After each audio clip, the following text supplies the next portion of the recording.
Hey, in einer Woche ist Ostern.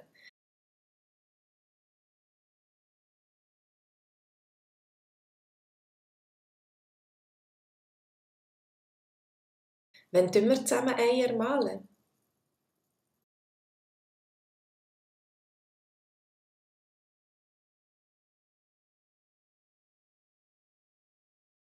Das können wir schon am Donnerstagnachmittag machen.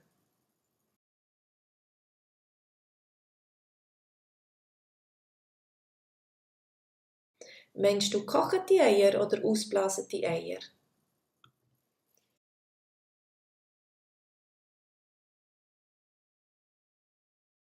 Gekochte Eier natürlich.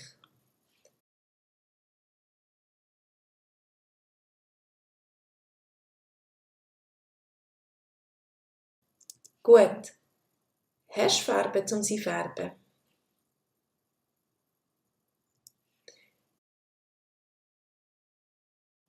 Ich bin nicht sicher.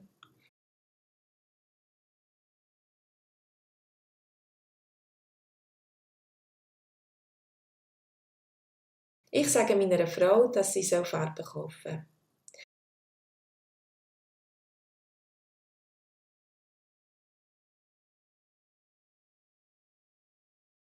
In Serbien haben wir ein Pulver in verschiedenen Farben.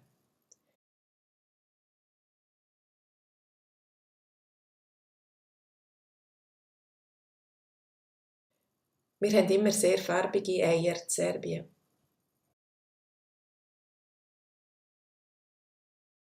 Und wir dekorieren die Eier mit Wachs oder mit Blättli und Blümli.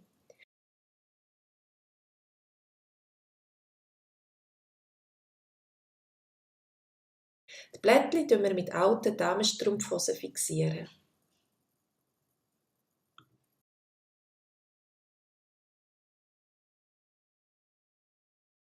Und wir nehmen häufig Zwiebelschalen zum die Eier färben.